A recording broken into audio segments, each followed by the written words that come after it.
कैसे शुरू हुई नेशनल कॉन्फ्रेंस और बीजेपी में पेपर लीक पॉलिटिक्स। 2022 और 2012 दोनों बार हुए थे जम्मू कश्मीर में पेपर लीक। आखिर एक दूसरे पर आरोप प्रत्यारोप क्यों लगा रही हैं राजनीतिक पार्टियां? क्या पेपर लीक पर युवाओं के साथ आएंगी ये पॉलिटिकल पार्टीज? यही है हमारा आज का बियॉन्ड द हेडलाइंस। पूरा देखिए और शेयर कीजिए। केंद्रीय स्वास्थ्य मंत्री और बीजेपी के वरिष्ठ नेता जेपी नड्डा ने दिल्ली में पब्लिकली एक ऐसा स्टेटमेंट दे दिया जिसके बाद जम्मू कश्मीर के मुख्यमंत्री उमर अब्दुल्ला ने उन्हें घेर लिया।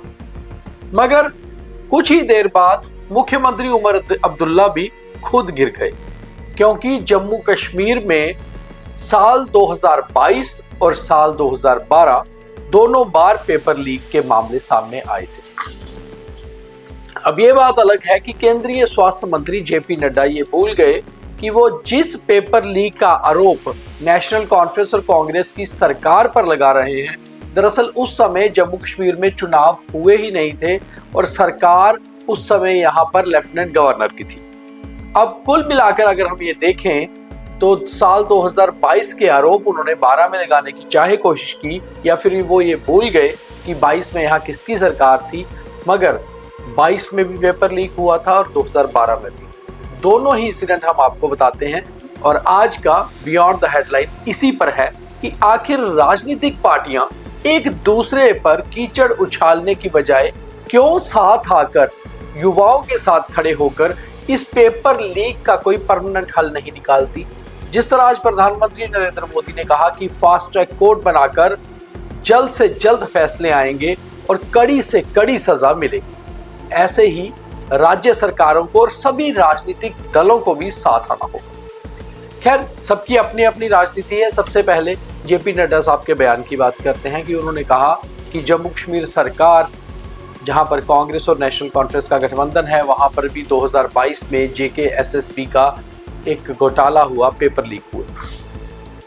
दरअसल Jammu Kashmir service selection board के तहत आने वाले Jammu Kashmir PSI probationer sub inspector का एग्जाम हो, या यहाँ पर फाइनेंशियल असिस्टेंट का एग्जाम हो, या फिर फायर सर्विसेज में जूनियर असिस्टेंट का एग्जाम हो, उन सब में ही दोबारा री एग्जाम हुआ। कारण ये था कि पेपर लीक हो चुका था। एक बड़ा स्कैम था जिसको लेकर साल 2022 में युवा और एस्पायरेंट्स जो है वो सड़कों पर भी आए, प्रदर्शन हुए, कई सारे संगठनों ने इनका साथ दिया।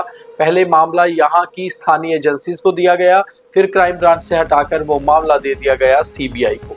CBI उसकी जांच कर रही है, मगर अभी तक कितने लोग दोषी पाए गए हैं, क्या उसमें सामने आया है, पूरा जो है स्थिति साफ नहीं है। और यही सवाल उठाया है जम्मू कश्मीर के मुख्यमंत्री उमर अब्दुल्ला ने। उन्होंने कहा दरअसल केंद्रीय गृह मंत्री को अपनी फिगर, अपना डाटा ठीक करना होगा। उस समय जब ये घोटाला हुआ था, जम्मू कश्मीर में चुनी हुई सरकार नहीं थी, उस समय लेफ्टिनेंट गवर्नर का रूल था और उस समय CBI को मामला गया था। अच्छा हुआ आपने उसका रेफरेंस दिया, कम से कम ये साफ तो हो कि आखिर उस मामले में अभी तक आया क्या है, सामने क्या आया है।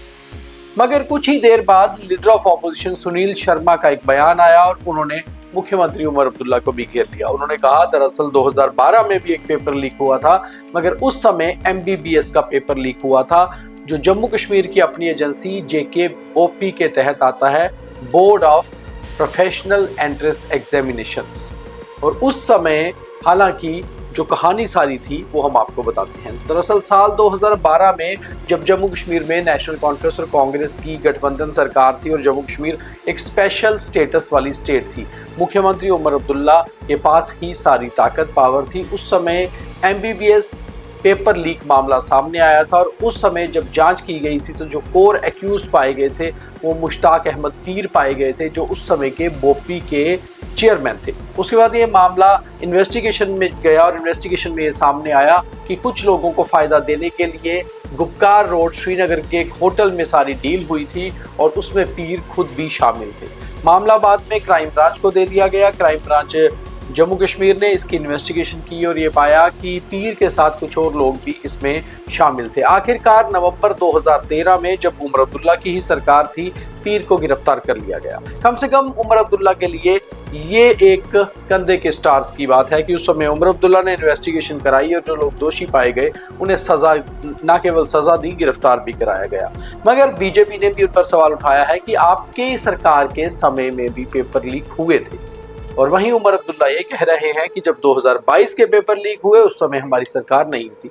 तो पेपर लीक दोनों पार्टियां खेल रही हैं। नेशनल कॉन्फ्रेंस और बीजेपी एक दूसरे पर कीचड़ उछालने पर पीछे नहीं हट रही हैं, मगर पढ़े लिखे युवा, खास तौर पे वो एस्पायरेंट्स जो MBBS के थे 2012 में, या वो एस्पायरेंट्स जो PSI के थे 2022 में, वो ये सब जानते हैं कि आखिर कहीं ना कहीं इस आरोप के, इस क्राइम के जो सबसे ज्यादा विक्टिम बने वो बने हमारे यहाँ के युवा, जिनको नौकरियां मिलनी थी, उन्हें री एग्जाम में अपीयर होना पड़ा। बहुत से स्टूडेंट्स ऐसे थे जिन्होंने पहली बार एग्जाम को क्लियर कर लिया था मगर दूसरी बार वो एग्जाम क्लियर नहीं कर पाए।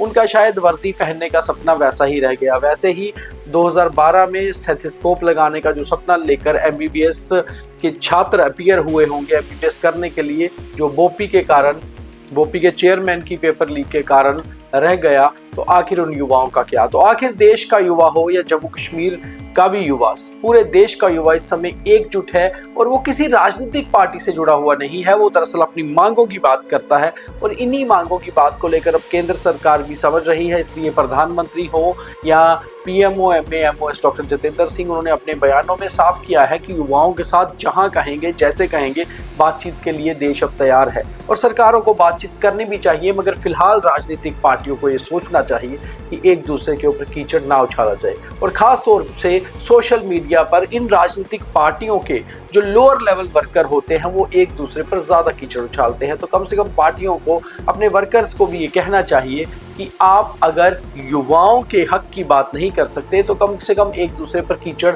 मत उछालिए, क्योंकि युवा किसी एक पार्टी का नहीं बल्कि पूरे देश का है। बच्चे तो हर घर में हैं और उन्हें अपना भविष्य भी बनाना ही है। उन्हें सही गाइडेंस मिलेगी, सही तरीके से आगे चलेंगे तो ही सब ठीक होगा। तो साल 2012 और साल 2022 दोनों समय जम्मू कश्मीर में पेपर लीक हुए थे, उनकी इन्वेस्टिगेशंस भी हुई हैं, मगर उसका नतीजा सामने आना बहुत ज़रूरी है। मगर फिलहाल युवाओं के बारे में सोचना चाहिए। तो इसलिए चाहे JP नड्डा साहब हों, उमर अब्दुल्ला साहब हों या फिर सुनील शर्मा साहब, उनको चाहिए कि कम से कम एक दूसरे के डाटा निकालने से बेहतर है स्टूडेंट्स का हल निकाला जाए। बहुत धन्यवाद। जय हिंद।